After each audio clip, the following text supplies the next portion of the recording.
A very warm welcome to IDFC First Bank presents Leaders of Tomorrow Season 11. I'm Ritvika Gupta. Tonight we'll be focusing on all things ESG, technology and talent. To really understand how Indian companies can drive ESG initiatives, I'll be first chatting with Yezdi Nagporewalla, CEO KPMG India. And to understand the role of Edtech in shaping ESG goals, I'll also be chatting with Srimathi Shivashankar, Corporate Vice President and Global Head at HCL Technologies. Listen in.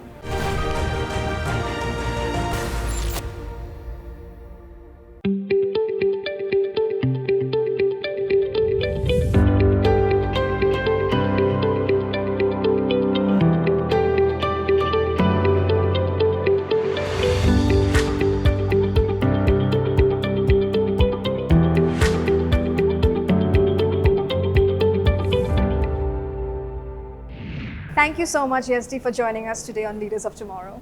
Not a problem, Ritvika. So, the theme for our show this year is Ideas for New India. So, I want to begin by asking you to share some of the big ideas or the evolving trends as far as ESG is concerned, for companies in terms of how they can really drive their ESG initiatives and goals for Indian companies today. So, the business landscape is continuously evolving. And for the first time, we are seeing that the pressure that's built up on corporate India is translating into actions. Right. And we are seeing the ESG agenda come into corporate strategy. We are seeing that come into enterprise risk management. And for the first time, we are also seeing board members and boards questioning management about ESG. Parallelly, there's also increased scrutiny by the regulators on what corporates are doing about ESG, how are they bringing it out, how are they disclosing it, etc. And you also have simultaneously customers and investors who are equally interested in the corporates and ESG. So what sort of a role does innovation and technology play in terms of really resolving sustainability challenges in order to make cleaner, more greener, and perhaps a more inclusive global environment? So I would say technology, innovation, and sustainability are entwined. The more you spend on technology and data, the better are the results going to be on sustainability, etc. Let me give you an example of the pandemic which we went through. Yeah. We all know that a healthy population signifies a healthy economy. Sure. And just imagine if we were applying technology, how that would transform healthcare systems. But not only that, coming back to the pandemic, the number of data-driven decisions that the government took, which were effective ultimately in controlling or managing the pandemic. Sure. That is the impact of technology. In fact, there is a World Economic Forum study that signifies that the more the spend is on technology and innovation, the better productivity one can derive. Sure. What are some of the challenges, do you think, when it comes to ESG, looking at it as an investment approach? What are the biggest challenges according to you? So it's gaining popularity. I would say the biggest challenge is the data and either incomplete data or limited data. Okay. But that's evolving. With time, it is coming into play. We parallelly have a challenge of ESG washing, where a lot of corporates put out marketing campaigns in PR, etc., without really substantiating it at the back end. We also have very limited options for ESG funds to invest in. So as a result, there is a concentration risk, etc. Sure. But you must remember that ESG performance is not the same as financial performance.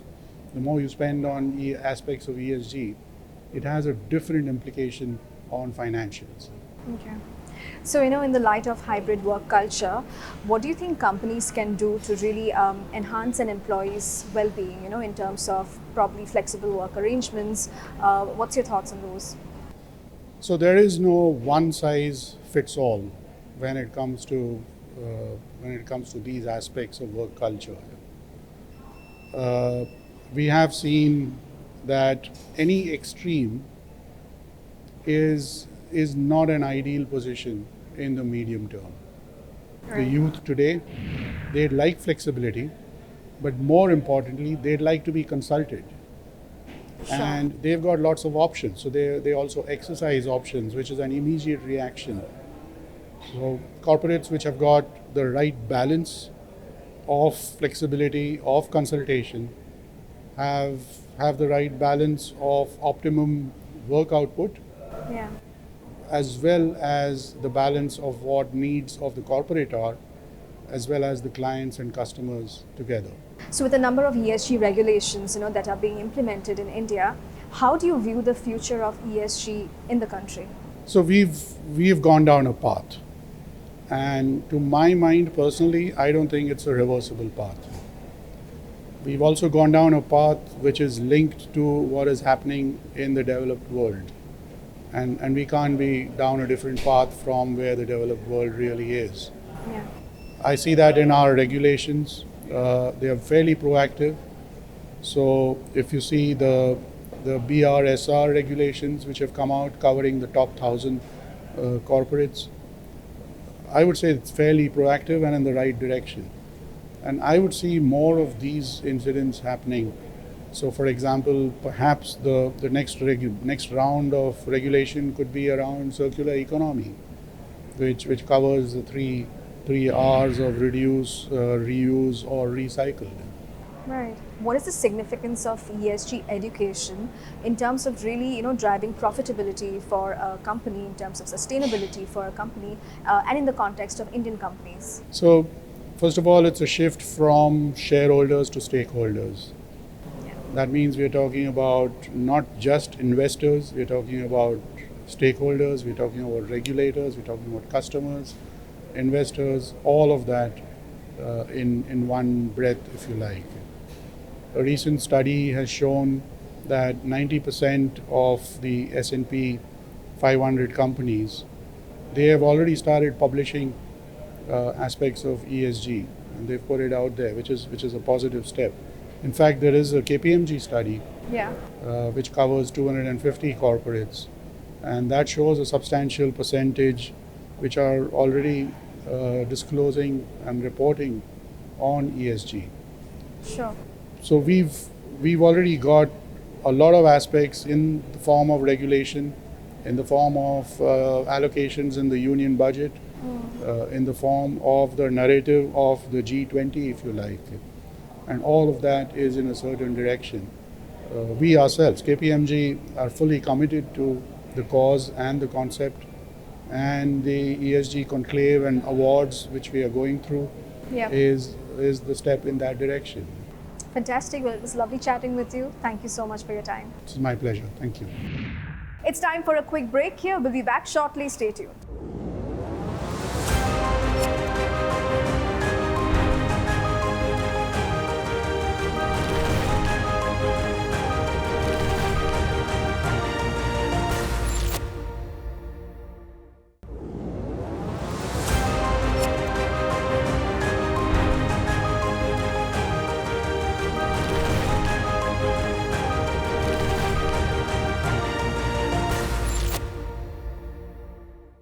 Welcome back. You're watching IDFC First Bank Presents Leaders of Tomorrow Season 11. Now, at the recently held ESG Summit 2023, organized by JD Institute of Fashion Technology, I caught up with Srimathi Shivashankar, Corporate Vice President and Global Head, HCL Technologies, to really understand the role of Edtech in shaping ESG goals. Listen into the conversation.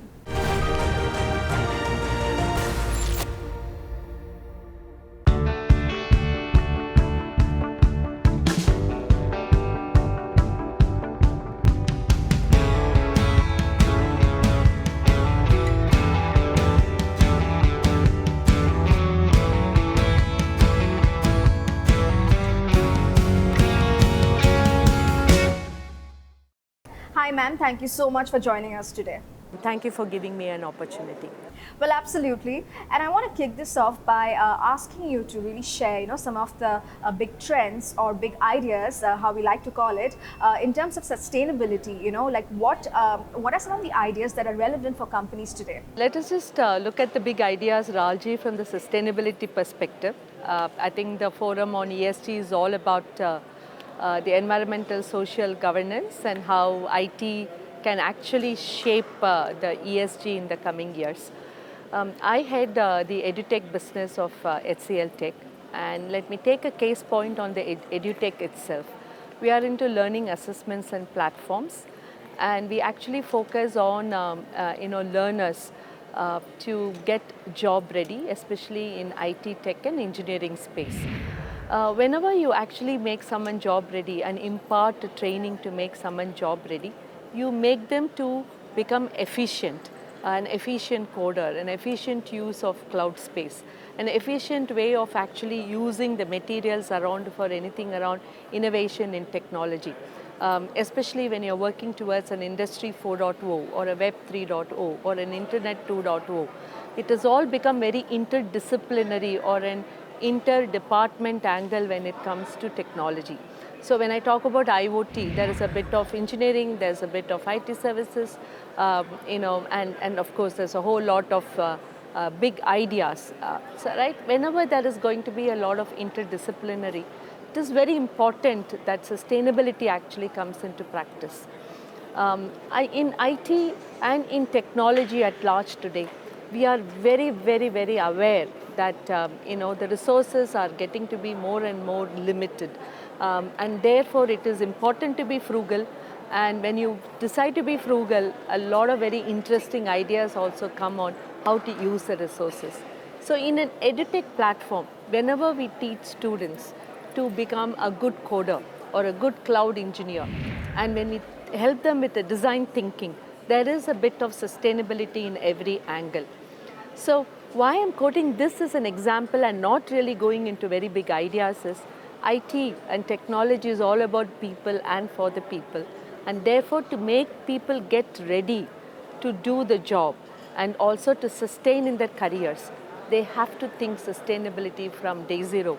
And it's important to make any of the learning around ESG as an integral part of the students' community at this point in time.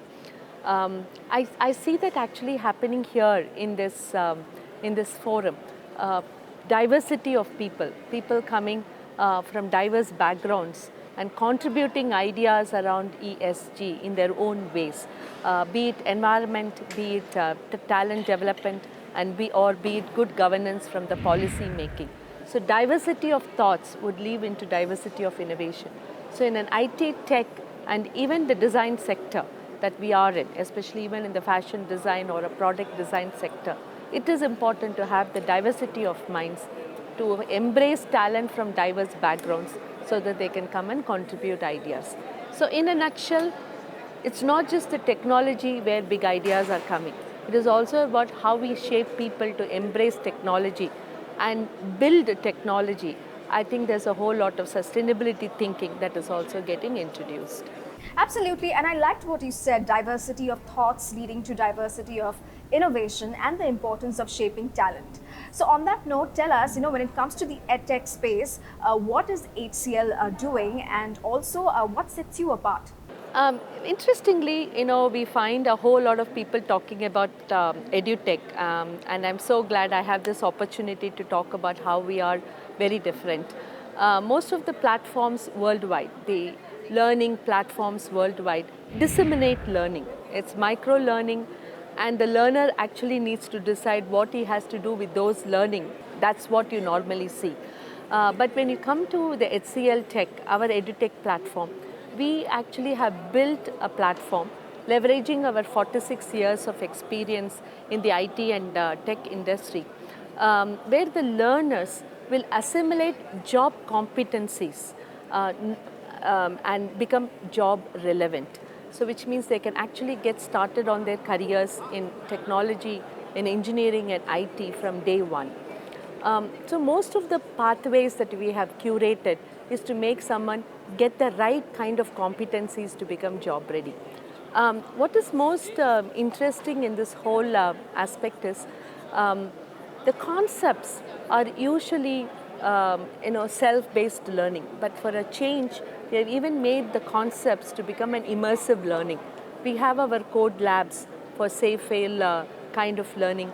It's just like a simulator where people can go, understand how to code, fail, and then unlearn, relearn.